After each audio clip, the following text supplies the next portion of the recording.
Bonus. Trax.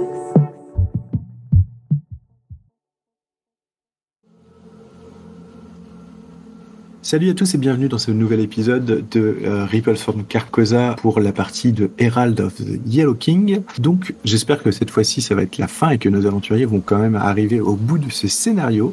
Je suis avec Jordi, chez Jordi qui joue donc... Vidéric le veneur, qui est saxon évidemment de naissance et qui néanmoins travaille pour le seigneur Lord Boniface. Les veneurs, il a la peau tannée de celui qui travaille en extérieur, les cheveux courts foncés, les yeux marrons. Et il sert les Normands, mais bon, il a peut-être quelques accointances autres néanmoins, parce qu'il n'est pas très satisfait de cette... Il reste saxon dans son cœur. Tout à fait. Je suis aussi avec Malouin. Malouin, donc tu joues Conrad, je crois bien. Conrad, le cousin du Lord Boniface, le seigneur de cette zone-là. Ouais, de la contrée dont vous venez, ouais. Et donc, voilà, moi je suis un chevalier d'apparence sinistre, pas hyper jovial. Cheveux blonds et courts, les yeux bleus. Je suis très pieux et voilà. Et je suis aussi avec Benzébut, donc Benzébut qui a eu deux personnages, puisque son premier, le marchand dieu des Russes, est mort, mais maintenant il joue Odar. Parle-nous d'Odar, Ben. De mes 2 mètres de haut, j'en impose dans le groupe, mais pas par mes paroles. Je suis l'assistant de Redwell, le forgeron, et qui est aussi le maître d'armes. Je suis le manutentionnaire, milicien, homme à tout faire. Et je suis aussi fort que je suis simplé et superstitieux. La dernière fois, nous avions aussi Riley qui jouait Lady Rowena, donc la femme de chambre de Lady Charlotte, la noble du coin. Malheureusement, il n'a pas pu être là ce soir, donc Lady Rowena va vous suivre tel un fantôme, un PNJ qui va vous accompagner dans la quête. Vous verrez si vous décidez à un certain moment de la sauver ou pourquoi pas de la jeter directement dans les mâchoires des horreurs innommables qui vous attendent, afin de gagner quelques secondes qui pourront vous permettre peut-être de fuir. Ça sera à vous de voir. En tout cas, ce qui est sûr, c'est que après toutes les missions que vous a confiées Lord Boniface, vous étiez de retour au château et vous êtes revenu au château pour constater que le chaos qui règne dans le pays est également ici. Si de nombreuses caractéristiques du château sont altérées, d'autres ont complètement disparu. Il semble plus grand, avec plusieurs tours, des ailes qui nous semblent ajoutées depuis la dernière fois que vous êtes venu ici, ce qui était juste il y a 2 jours. Toute la maçonnerie est maintenant noire et une grande bannière noire portant le signe jaune est suspendue au-dessus de l'entrée principale. Le pont-levis qui enjambait autrefois un fossé de 3 mètres est maintenant un pont de marbre qui traverse des eaux sombres et brumeuses. La neige tourbillonne autour du long pont qui mène au-dessus du lac où se trouve maintenant le château. Car oui, bien sûr, c'est toujours l'hiver et la campagne environnante est recouverte de neige puisque vous avez affronté les blizzards et les tempêtes de neige. On est à combien de jours de marche du prochain village non contaminé ? Eh bien, c'est une excellente question puisque tous les villages que vous avez vus jusqu'à présent semblaient avoir été atteints de folie. Donc rien ne vous dit que de l'autre côté ou dans des villages plus lointains, la folie n'est pas non plus présente en fait. Mais pour te donner une idée, tu sais que donc Derek Solding, Beaton et Denover étaient généralement les villages les plus proches, considérés à 1 ou 2 jours de chevauchée, un peu plus à pied. De l'autre côté, retrouver d'autres villages, il y en a pour peut-être 4 à 5 jours de marche. Bien. Il y avait aussi un village à côté de la forteresse de Lord Boniface. Oui, tout autour, enfin plutôt à l'intérieur des fortifications en fait. D'accord. Ah oui, il y a une espèce de mur extérieur.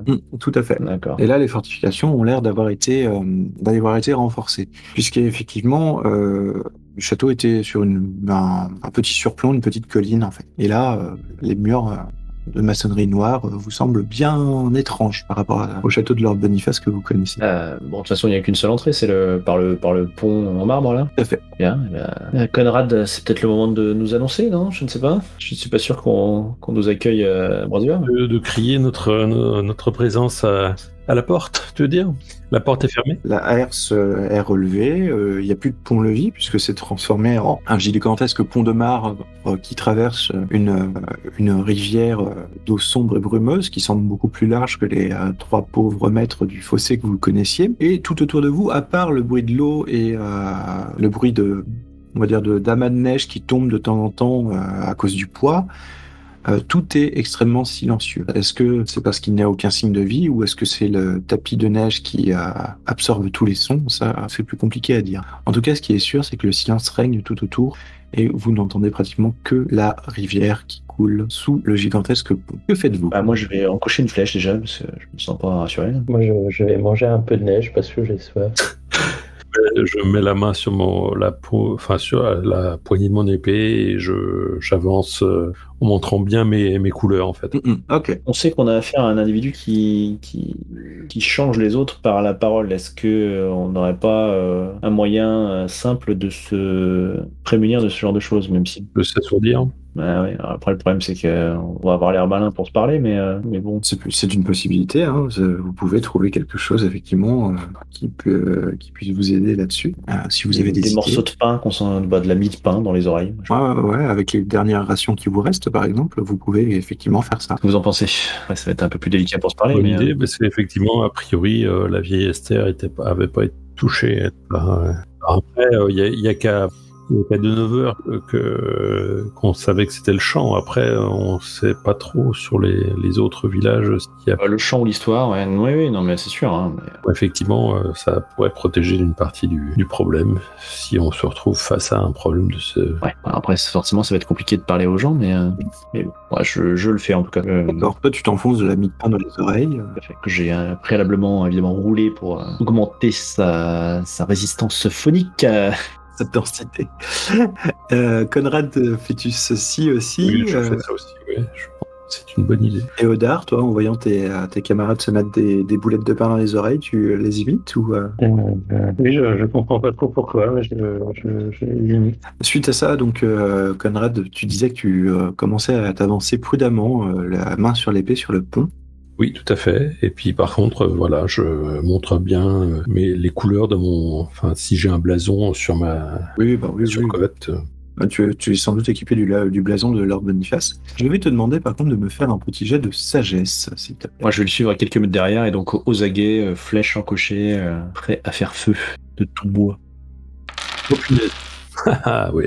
C'est une réussite. C'est une bonne réussite puisque tu as fait 2 pour une sagesse de 9. Donc tu avances doucement sur le pont, tu arrives à peu près à la moitié du pont, je ne sais pas ce que font les autres, est-ce qu'ils t'ont suivi, est-ce qu'ils t'ont laissé passer en éclaireur tout seul? Moi je suis quelques mètres derrière, je suis 5-6 mètres derrière. Évidemment, je fais une pause et je regarde s'ils sont toujours derrière. Ouais. Odar, tu suis aussi, je suppose? Oui. Tout se passe bien quand tout d'un coup, arrivé à peu près au milieu du pont, un bruit te parvient à toi, Conrad. Un bruit te semble un peu étrange. Tu as l'impression d'avoir entendu quelque chose en bas, dans la rivière, remuer. La mort dans l'âme, je me dirige vers le bord du pont pour essayer de voir si je vois quelque chose. Que tu fais, Conrad? Nous voulons rentrer dans la forteresse et pas aller nager au fond des douves. J'ai entendu quelque chose bouger au fond de la rivière. Crois-tu que ce soit Lord Boniface? J'espère que non. Alors, continuons. Bah écoute, s'il t'en a parlé, vous les deux autres, vous pouvez aussi faire un jet de sagesse, s'il vous plaît. Videric et Odar. C'est pas là que je suis le pire. Donc, raté. Vous n'entendez pas les bruits alors que Conrad les entend distinctement. Tout d'un coup, la surface glacée de l'eau explose vers le haut. 4 longs tentacules sortent de l'eau et s'étendent jusqu'à la travée du pont. Elles s'agitent avidement vers vous tous. Un gémissement écœurant, un bruit d'aspiration et le bruit d'éclaboussure peuvent être entendus du côté gauche du pont. Vous allez, du coup... Run for your lives! Fuyez, pauvres fous! Vous allez tous me faire déjà un petit jet de santé mentale, bien sûr. Ça, je m'en doutais. Et ben voilà. Donc tu peux diminuer ta ressource de santé mentale d'un dé, Conrad. Et moi aussi. Videric aussi. Donc vous êtes passablement choqué par cette vision. C'est normal. Toi, Odar, pas tant que ça. Au final, c'est monstrueux, mais bon, ça ne te choque pas plus que ça. Est-ce que tu comprends réellement ce qui se passe devant toi? C'est peut-être ça aussi qui sauve ta santé mentale. En tout cas, ce qui est sûr, c'est que toi, comme Videric, est un peu pris au dépourvu, alors que Conrad, qui avait entendu la créature, même s'il est choqué, va pouvoir faire quelque chose. Il va pouvoir décider d'une action avant que les tentacules ne s'abattent sur vous. Que souhaites-tu faire? Eh bien, je me précipite vers la porte du château, mais j'essaie d'appeler, leur dire de courir en fait. Courez! Parfait. Je vais te demander un petit jet de charisme pour voir si tu arrives à convaincre, à sortir tes deux compagnons de leur torpeur. Non. Tu cours affolé vers... Un piège.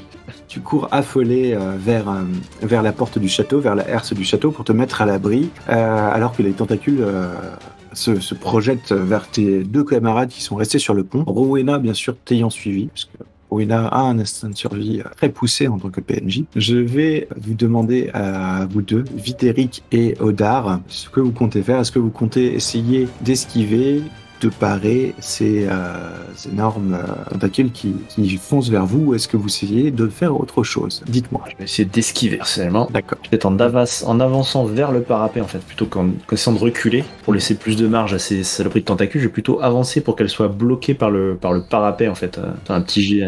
Mais bref. On parle de tentacules de plusieurs mètres de haut qui contournent largement le pont. Mais néanmoins, ils peuvent pas se plier à 90 degrés, tu vois. Donc il y a plus de chances que je puisse me blottir contre le pont juste pour esquiver le premier coup et après fuir vers l'entrée du château. C'est vrai. Suivant ton jet, tu verras si tu te rapproches ou non de la herse du château. Bien sûr. Et toi, Odar, que souhaites-tu faire? Je sens l'agressivité de cette bête et je vais réagir de la meilleure des manières que je connais en la frappant les tentacules. Ok. Écoute, on va commencer par Videric. Fais-moi ton jet de dextérité pour esquiver la tentacule. C'est un échec. C'est un échec. Aïe. 19 sur 15. Aïe, cette soirée commence mal. Effectivement. Surtout que la créature est particulièrement mortelle. Et toi, Odar, je t'en prie, fais-moi un jet pour essayer de voir si tu arrives à repousser un petit peu cette tentacule. Tu arrives à repousser la tentacule et donc tu prendras qu'une partie des dégâts qu'elle t'inflige. Videric, oui. Je vais lancer les dégâts pour ton personnage. Et tu ne prends que 4 points de dégâts. Oui. Mais par contre, tu te retrouves du mauvais côté, on va dire, du côté d'où vous venez, avec les tentacules qui gigotent entre toi et la herse du château, quoi. Odar, toi du coup, hop, je lance les dégâts pour ton personnage. Tu prends quand même 5 points de dégâts. Heureusement que je prends moins de dégâts. En fait, j'en prends plus. Bah, le dé est plus petit, hein.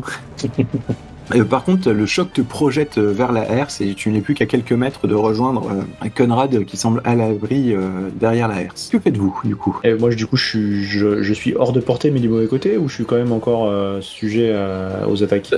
T'as été projeté et t'es hors de portée, peut-être pas complètement, hein, parce que tu sens que les prochaines secondes risquent d'amener les tentacules vers toi. Mais pour le moment, tu peux te relever et reprendre un peu ton souffle et décider de ce que tu vas faire ensuite. Bah écoute, l'idée c'est effectivement de reculer dans l'idée, au moins d'un ou deux pas, dans l'idée d'attirer les tentacules à moi. C'est au moment où ils vont vouloir se déplacer, je vais espérer qu'elle puisse pas faire deux choses à la fois et qu'elle puisse pas à la fois se déplacer et attaquer. Et donc quand elle va vouloir se rapprocher pour me taper plus facilement, je vais foncer vers l'entrée du château. Tu vas essayer d'attendre de voir si elle se déplace ou si elles attaquent, et à ce moment-là, tu vas essayer de timer ton action pour justement la prendre par surprise et courir vers le château. Voilà, c'est ça, c'est un peu l'idée. Ouais. Ok. Du coup, Conrad et Odar, faites-vous quelque chose? Moi, je vais pas dire que je vais faire une diversion, mais je suis vexé qu'elle me frappait, donc je vais essayer de la frapper. D'accord, donc toi tu retournes vers la créature pour essayer de frapper les tentacules. Plus fort. Ouais. Ok. Et toi, Conrad? Alors moi, je récite un psaume et j'attrape une pierre et que je lance sur un des tentacules pour essayer l'attirer vers moi, en fait. Conrad, tu me feras un jet de dextérité pour attaquer, et Odar, tu me feras un jet de force pour attaquer, pour voir si vous arrivez à plus ou moins faire une diversion pour Videric. Donc vous avez tous les deux réussi à toucher la créature, effectivement, à occuper plus ou moins quelques tentacules, ce qui fait que Videric, tu vas pouvoir considérer avoir un bonus sur ton jet de dés, un bonus de 2 points du coup. Alors que tu vois tes deux compagnons qui essayent d'harceler les tentacules de leur côté, d'autres tentacules se dirigent vers toi et commencent à se timer pour pouvoir s'abattre sur toi, et au moment où elles s'abattent sur toi, tu réussis tout juste, non? Avec un bonus de 2. Alors, je sais pas, il me semble me souvenir, malheureusement, à mon corps défendant, qu'il faut faire inférieur à la caractéristique et non pas égal. Et que donc, malgré ce bonus de plus 2, je fais égal à ma dextérité, donc je fais 17 pour 15 et voilà. Et donc, tu te fais effectivement frapper par la créature, et je vais donc lancer les dégâts, et tu ne te prends que 3 points de dégâts. Et 3 plus 4, hein, ça commence à faire. Le point intéressant dans cette histoire, c'est que vu que tu as commencé à courir à travers les tentacules, tu t'es pris un coup, mais qui t'a projeté plutôt du côté de tes compagnons, qui peuvent essayer de te venir en aide pour te tirer à l'abri même. J'essaie de faire ça, oui, effectivement. Exactement ce que je voulais faire, je murmure entre mes dents. entre trois côtes cassées.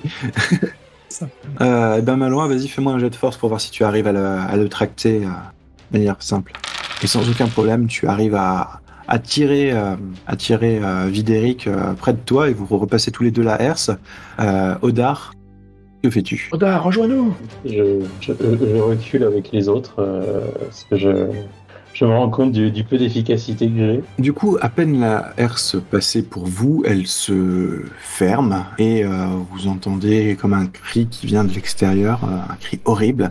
Et vous voyez effectivement des volutes de brume qui coulent, qui semblent couler des murs en fait. L'étrangeté du château vous remplit de confusion, d'effroi. Les plafonds sont voûtés à plus de 30 pieds de hauteur. La maçonnerie est noire. Vous voyez tout autour différentes bougies qui scintillent d'un jaune maladif, plongeant les salles, les couloirs et les corridors dans une sorte de lumière obsédante et écœurante. Le hall d'entrée dans lequel vous êtes arrivé est maintenant plus froid, plus grand que dans vos souvenirs, avec de nombreux passages qui en partent et que vous ne connaissez pas du tout. La brume derrière vous s'amplifie et sur les murs autour de vous semble couler. Un des murs d'ailleurs laisse échapper encore plus de brouillard qui tourbillonne, danse, caressant la structure comme un être vivant. Et lorsqu'il se dissipe quelques instants plus tard, vous découvrez que le mur devant vous est devenu une arche. Au-delà, un escalier en collimation mène à une tour. En suivant ce chemin, vous vous rendez compte qu'une paire de bannières héraldiques est accrochée de chaque côté de l'arcade. Les dimensions et les qualités de ces bannières les identifient comme les bannières d'un roi, tandis que leur emblème, un seul énorme signe jaune, proclame de quel roi il s'agit. À ce moment-là, une voix forte et joyeuse derrière vous vous dit « Bienvenue !» Je me retourne. Vous voyez un bouffon avec un masque jaune sur les yeux et un voile sur la bouche. Ses vêtements sont riches et colorés, en noir et en or, décorés de cloches d'argent. Il porte un chapeau à 3 longues pointes. Les chaussures du bouffon sont longues, s'enroulent autour d'elle au niveau des orteils. Donc il vous regarde, il semble satisfait de vous voir et il vous dit vous vous habituerez à ce genre de choses. Suivez-moi s'il vous plaît. Le roi souhaite vous voir. Je dois vous guider vers la salle des fêtes. Sinon vous risquez de vous perdre. Ça serait dommage, n'est-ce pas? J'hésite à tirer en fait. Que faites-vous? Le combat ou la discussion? On va voir Guillaume le conquérant? C'est plutôt la discussion dans un premier temps, mais je ne sais pas. Je ne suis sûr de rien. Donc Odar, toi tu disais? On va voir Guillaume le conquérant? Ah non, beaucoup plus grand roi que ça. Mais suivez-moi, vous allez voir. Le conquérant, il est déjà très grand. Il est presque aussi grand que moi. Mais je suis sûr que le roi que vous allez voir est encore plus grand. Mais seigneur. Moi, je suis le bouffon. Je m'avance vers lui, en tout cas. Vous autres? Je suis aussi. J'avoue, je ne sais pas. Je ne sais pas quoi faire là, donc je vais suivre le bouffon aussi. Il a l'air enjoué, il vous raconte des petites blagues aussi. Vidéric, toi tu suis aussi, je suppose? De très mauvaise grâce. De très mauvaise grâce. Donc, du coup, il vous emmène, il vous guide en fait à travers différents couloirs. Vous êtes plus ou moins guidé aussi par les clochettes qui sonnent joyeusement du costume du bouffon. Il vous fait monter et descendre des escaliers, traverser des couloirs. Vous apercevez qu'il fait de nombreux virages à gauche, à droite. Vous avez l'impression que de temps en temps le sol monte puis descend. Vous avez aussi à un moment une impression en vous disant mais si on tourne ici on va revenir sur nos pas et en fait non, vous ouvrez ça vous amène sur une nouvelle pièce où au final il finit par reprendre une autre porte et puis partir dans une direction différente. Le château semble encore plus grand à l'intérieur qu'à l'extérieur et l'architecture et la disposition des couloirs vous semblent complètement folles. Faites-vous quelque chose de particulier? Est-ce que vous... J'essaie de retenir le chemin.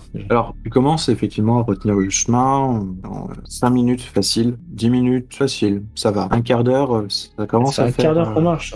Un peu long. 20 minutes, tu commences à te poser des questions sur est-ce que tu as bien retenu le chemin. Oui, j'imagine. Au bout de 25... Il n'est pas très accessible, votre roi. Ah, mais c'est qu'il faut aller dans la grande salle du banquet, vous savez. Vous nous accompagnez. J'aurais eu... effectivement, nous serions perdus. Ah oui. Si on ne connaît pas le château, c'est compliqué. Hein. Mais là, c'est parce que le château est très grand, puisque nous avons beaucoup d'invités. Mais nous allons à la grande salle des banquets, vous verrez tout le monde. Effectivement, 25 minutes, 30 minutes, 40 minutes. Et au bout d'une heure, quand même, vous arrivez devant la porte que vous connaissez, qui est la porte principale de la salle des fêtes. Oh, on la reconnaît, elle n'a pas changé. Voilà. Et Ok. ça fait bien 10 minutes, un quart d'heure, que vous savez que vous vous rapprochez, puisque vous entendez, en fait, des sons. Vous entendez des rires, des bruits de vaisselle, comme reflétés sur les murs, comme des échos. Vous entendez ce qui vous semble être peut-être des spectacles d'artistes ou de saltimbanques. Vous entendez des chants religieux de Yule. Vous entendez des ballades, des numéros musicaux. Vous entendez des toasts, des discours, des bruits de pas de danse aussi. Et au fur et à mesure que le bouffon vous guide à travers les couloirs, bien sûr, ces bruits s'intensifient jusqu'à arriver devant la fameuse porte de la salle des fêtes. Arrivé devant la porte de la salle des fêtes, vous entendez, donc la porte s'ouvre et le héros de Boniface, que vous connaissez, crie à la cantonade, puisque vous voyez la salle des fêtes, effectivement, toutes les tables ont été mises en place pour la fête de Hul, tous les artistes, tous les numéros prévus, les invités sont arrivés, Lord Boniface trône avec sa femme à la table, et vous entendez le héros à côté, peu derrière Lord Boniface qui crie, à la cantonade et présente les numéros. Il commence à dire « Jeune Kael, barde de Carcosa, l'a perdu, et héros du roi en jaune. » Le bouffon à côté de vous s'anime de haut en bas, il saute de haut en bas, il s'excite, il frappe dans ses mains, il a l'air d'être extatique, et il dit « Oh, c'est Kael, c'est mon préféré. Est-ce que vous avez déjà entendu son histoire? C'est à la mode dans tout le pays. Ça rend le public complètement fou, non ? Je suis sûr que vous allez l'adorer. Je vous promets. Dépêchez-vous. Si nous nous déplaçons rapidement, nous pouvons arriver à temps. Regardez, il y a des places là-bas. Venez, venez. Il y a une scène? Il n'y a pas une scène. Toutes les tables sont placées dans une grande salle en pierre. Il y a des fourrures et des bannières un petit peu partout, ainsi que des tapisseries sur les murs. Il y a beaucoup de torches, de bougies et de sources lumineuses. Mais toutes les tables sont des tables massives, assez longues, placées en U. Et l'intérieur du U est laissé vide, justement pour que tous puissent observer le spectacle qui se déroule au centre de ce U, voire transformer l'intérieur de cet espace en piste de danse improvisée et ce genre de choses. Conrad, Odar, je ne sais pas pour vous, mais moi je vais mettre tout ce que je peux pour empêcher cet individu de raconter son histoire. C'est une bonne idée, mais déjà il faudrait bien correctement se boucher les oreilles, je crois. Oui, c'est pas faux. On sait très bien ce qu'il est capable de faire. C'est pas faux. Donc je raffermis mes bouts de pain dans les oreilles. Je fais de la croûte. En plus de la cire. J'encoche une flèche et je me prépare à monter sur une table pour avoir le champ libre. Donc vous voyez un beau jeune homme qui se tient immobile. Il a 15 ans maximum. Il a vécu d'une tunique marron, brodée du signe en jaune. Il a une cape multicolore, richement teintée sur ses épaules. Mais l'arc-en-ciel des teintes de sa cape, qui est aussi le signe d'un maître barde, semble s'estomper et saigne dans une dégoûtante nuance de jaune à l'ourlet, le tissu devenant effiloché et déchiqueté. Il commence à raconter des histoires, les gens applaudissent. Je tire une flèche. Tu tires une flèche directement. Oui, enfin je monte sur une table, enfin j'espère que mes amis Odar et Conrad s'avancent vers lui, prêts à tirer l'épée, et je monte sur une flèche. S'il commence à parler, en tout cas je tire une flèche dessus, ça c'est sûr. Okay. Oui, il parle puisqu'il raconte son histoire.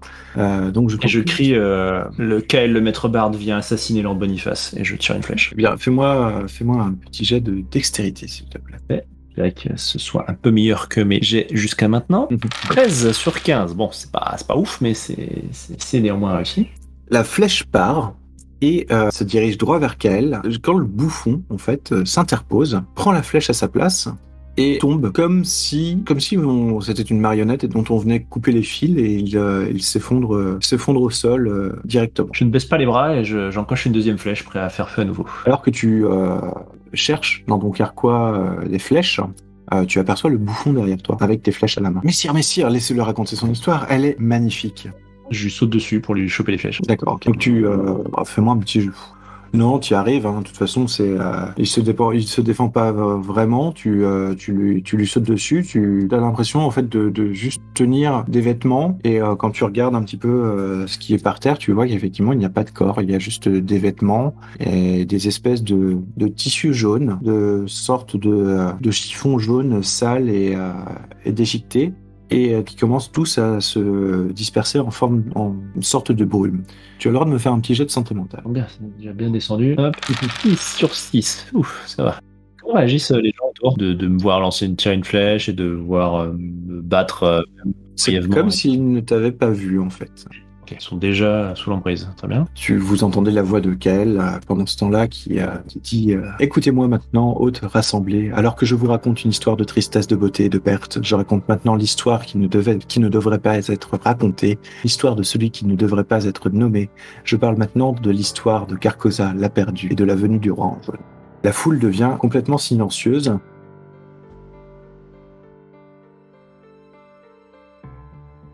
Bonjour à tous, petit message technique. Nous avons dû couper la session à cet endroit pour la reprendre plus tard. Nous allons vous donner la suite de cette session collée à cet épisode. Vous allez voir que la mémoire des joueurs leur joue parfois des tours, mais la bonne nouvelle, c'est que nous récupérons Riley au passage. Allez, bonne continuation. C'est ça. Donc, est-ce que vous avez des questions, par exemple, Lady Rowena, est-ce que tu as des questions par rapport à ce qui se passe, etc. Est-ce que vous voulez qu'on approfondisse certains trucs? Ouais, je veux juste savoir si je retrouve Lady Charlotte parmi tous ces gens, ou il n'y a pas du tout les gens qu'on connaît. Sur la table d'honneur, tout au loin, il y a effectivement, il y a tous les invités de Lord Boniface et sa famille, Lady Charlotte, il y a tout le monde. Et ils ont l'air d'être complètement subjugués par les différentes prestations, notamment la prestation de Kael. La salle, elle a des proportions normales ou ça ressemble à la salle du trône qu'on connaît. Alors, c'est la salle du banquet, celle que vous aviez vue, mais elle vous semble effectivement grande par rapport à ce dont vous vous souvenez. Un peu étirée, quoi. Un peu étirée. Voilà. Et comme le nombre tout de personnes dans à l'intérieur, on les estime à c'est quelques dizaines, c'est quelques centaines, c'est quoi? Non, on arrive à presque 200 personnes avec tous les invités qui sont arrivés pour Yule. D'accord. Mais ce sont essentiellement tous les gens du village, vraiment Du village familier. voilà, tous les invités que vous vous attendiez à croiser à la fête de Yule, tout le monde est là en fait. Hein. Et le bouffon et Kael en plus. Et le bouffon et Kael en plus, bien sûr. Du coup, je vais vous demander ce que vous faites. Puisque de ce que vous faites, ça va définir le destin de ce qui arrive ensuite. Est-ce qu'on peut se concerter? Concertons-nous. Bien sûr.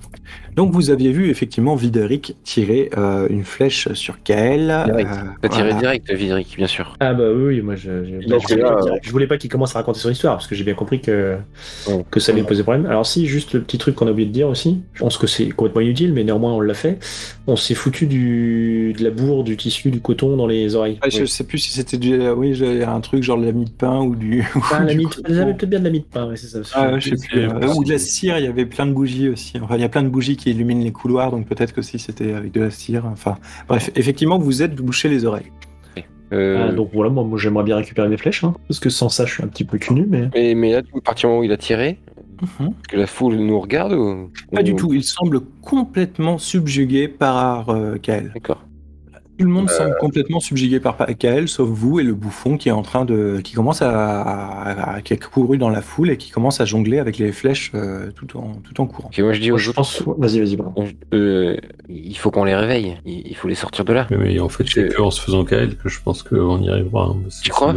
Mais si je parle à Lady Charlotte, elle me connaît, elle va me répondre. Enfin, s'ils sont sous le charme, ils sont sous le charme, quoi. Moi, je crierais bien à Odar et Conrad de tuer Kael, quoi.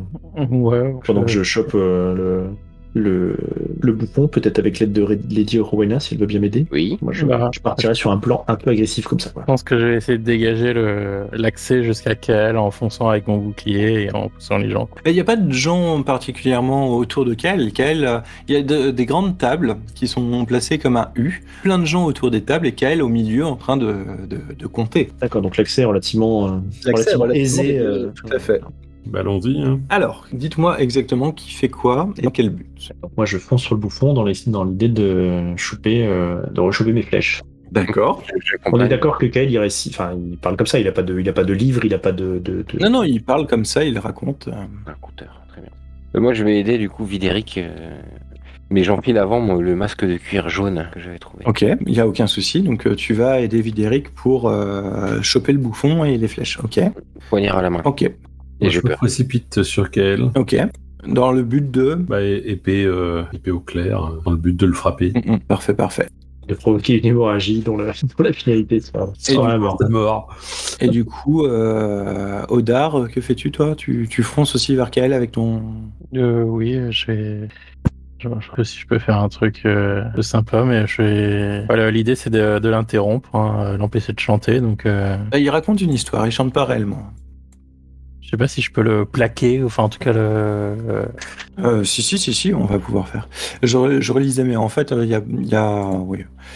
Donc il y a beaucoup de monde, hein, c'est des amis, des membres de la messe normande qui remplissent la salle des fêtes de Lord Boniface. Voilà, donc ils ont commencé à être subjugués par Kael, et en fait vous vous apercevez que Kael donc est un beau jeune homme qui se tient immobile devant la foule et qui compte son histoire. Et du coup, je vais vous demander de faire vos actions. Donc par qui on commence? Est-ce qu'on commence par Videric et Lady Rowena? Comme tu veux. Parfait, donc vous courez derrière le bouffon pour essayer de récupérer les flèches. Donc je vais... comment vous y prenez-vous? Qu'est-ce que vous essayez de faire? Vous essayez de le sauter dessus, de le ceinturer, de lui mettre un coup de couteau, Moi, je le prends en tenaille, quoi. Hein. Moi, le but, c'est... l'ayant déjà tué une fois, je me dis que le tuer une deuxième fois, ça va pas forcément m'aider à grand-chose. Donc, puis surtout que je ne veux pas avoir d'autres armes. Moi, j'essaie de le poignarder. Ok. Fais-moi un petit jet de force, du coup, pour essayer de le poignarder. Et puis, Videric, toi, tu Si j'ai un couteau de chasse, quand même. Mais... Tu vas essayer de récupérer... Tu vas essayer de récupérer des flèches, du coup? Ouais, c'est ça. D'attraper au moins... pas forcément toutes, mais au moins une ou deux flèches. Bon, Lady Rowena ne t'a pas vraiment aidé. Hein.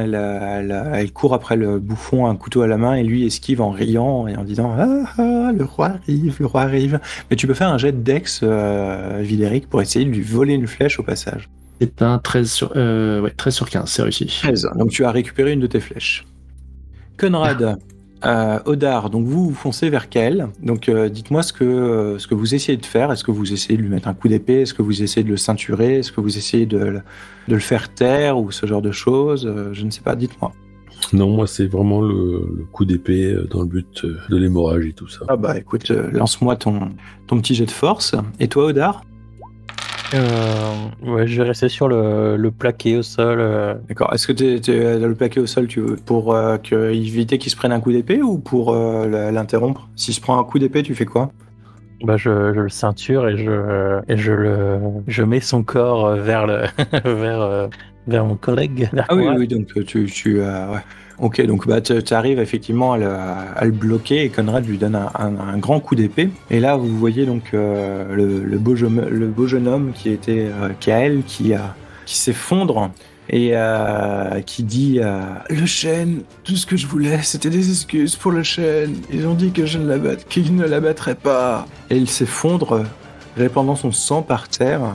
Et alors que son sang se répand par terre, vous commencez à voir les gens tout autour qui se mettent debout en hurlant de terreur, en se griffant les yeux, en se bouchant les oreilles, en glissant sur le sol pour se recroqueviller. Tu vas faire. Vous voyez effectivement que le chaos se déchaîne tout autour de vous, alors que le sang se répand sur le sol, que la cape multicolore richement teintée qui couvrait les épaules de Kael, son arc-en-ciel de teinte, signe d'un maître barde, s'estompe, alors que le sang se répand sur cette cape, elle devient d'une nuance jaune, et le tissu devient de plus en plus effiloché et déchiqueté. La brume autour de vous se lève, et au fond du couloir où se trouve une haute table, un nuage de brume pâle commence à se rassembler, formant un énorme panache. Il devient de plus en plus épais et solide, et quelque chose commence à prendre forme. Que faites-vous? Il fait quoi le bouffon pendant ce temps-là? Qu'est-ce qui se passe? Le bouffon, lui, tu le vois sautiller d'un pied sur l'autre, en train de jubiler. Il fait « Ah, le voilà, le voilà, le voilà !» Bien. Ouais, je réessaye de choper mes flèches. Oh, tu peux tout les récupérer, y a pas de souci. Bien. Et ben j'en coche et je me retourne vers cette brume qui ne va rien laisser apparaître de bon, mais ta vie. Moi j'essaye de retrouver Lady Charlotte dans la foule. Et j'attire l'attention d'Odar et de Conrad sur la brume s'ils ne l'auront point vu, pour qu'ils se préparent une nouvelle fois au combat. Ok, Lady Charlotte est donc complètement prostrée, elle s'est arraché les yeux, elle bave complètement. Ouais. D'accord. Je commence à pleurer et je la poignarde à mort. Oh, ok.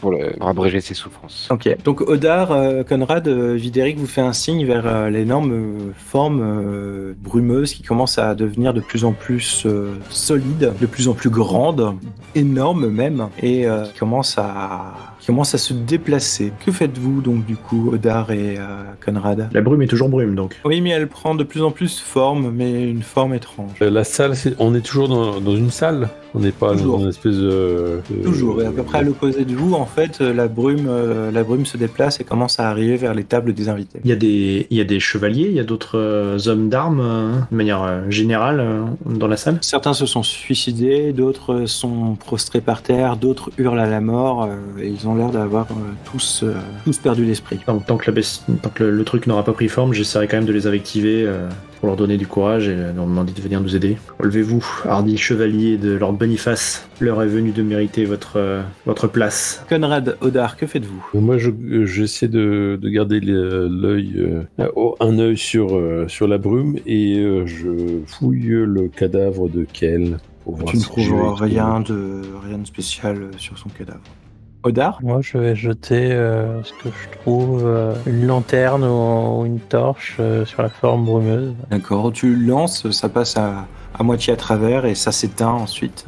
Lady Rowena, tu viens de poignarder ton ancienne maîtresse qui était devenue folle à mort. Tu vois la forme qui s'approche et qui commence à arriver sur les premiers invités de la haute table. Et alors que la forme passe sur eux, tu entends des bruits horribles d'os craquer. Tu vois des gerbes de sang qui partent dans tous les sens et des morceaux de corps humain qui sont projetés partout. Tu vois que la forme brumeuse commence à être de plus en plus tangible, de plus en plus jaune, et comme si c'était une sorte d'immense silhouette encapuchonnée dans des loques jaunes effilochées, déchiquetées, et qu'à travers les trous de ses vêtements, des choses bien peu humaines se trouvaient. Tu peux me faire un jet de santé mentale, et tu peux me faire un jet de santé mentale avec un désavantage, c'est-à-dire que tu jettes 2 dés et tu gardes le pire. Okay. 5. Parfait, 5 et 5, magnifique. Parfait. Donc je perds pas de...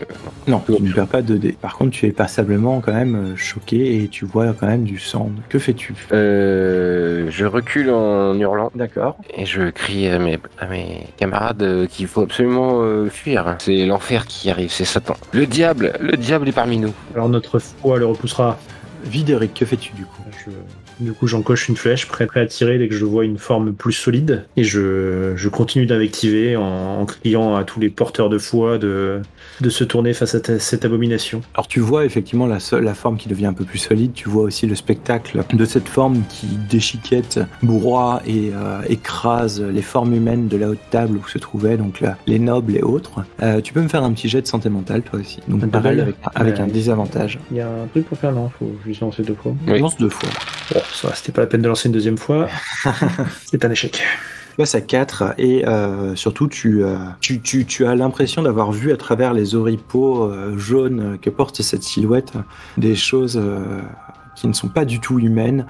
Tu lâches ton arc, ta flèche et tu commences à courir. Vers où cours-tu? Vers là où je suis arrivé, sans doute. Je sais pas, hein, tu me dis. Si, je cours.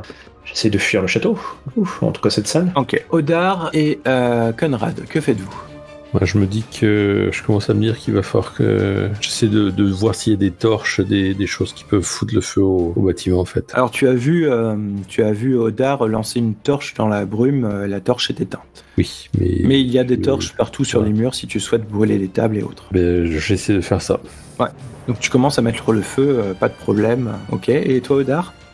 Je vais essayer de sauver des gens, donc des gens qui vont se faire recouvrir par la brume et d'essayer de les faire sortir, ou de les pousser vers la sortie. Tu te rapproches de la brume ou tu prends les premiers gens qui sont les plus proches de toi? Ouais, j'essaye de sauver les gens qui vont bientôt se faire recouvrir par la brume. D'accord, donc tu te rapproches. Un peu, ouais. Donc, tu vas me faire aussi un jet de santé mentale. En malus, hein? Si, malus aussi. Hein. Merde. Du coup, faut que j'en relance un, quoi. Ouais, là.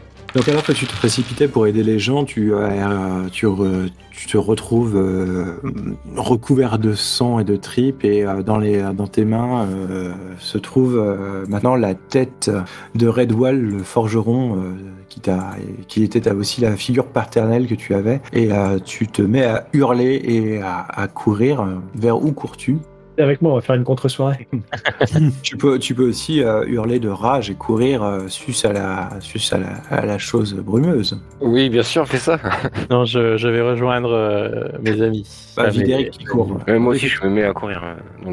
Rowena, tu te mets aussi à courir. Conrad, est-ce que donc toi, tu as lancé des torches sur les tables où les reliefs du banquet commencent à prendre feu, les grandes bannières installées pour la fête de Hull, qui était toute noire avec le signe en jaune, commence à prendre feu aussi. Que fais-tu d'autre ?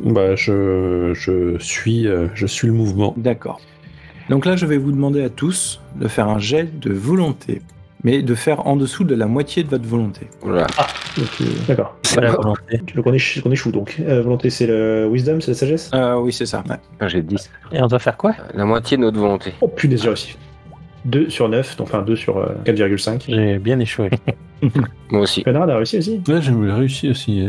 J'ai du mal à voir moi parce qu'à chaque fois, ça se décalait. Et oui. Alors, donc vous êtes partis un peu tous, chacun de votre côté. Donc Lady Rowena, Odar, donc vous vous précipitez follement dans les passages et les escaliers en colimaçon, dans les pièces et les couloirs, car le château semble changer tout autour de vous. Et après ce qui semble être des siècles, vous trouvez votre chemin pour sortir du château. Et à votre grande horreur, les champs enneigés du Wessex ont disparu. Le ciel est sombre au-dessus de vous, et les étoiles sont inconnues et répugnantes à voir.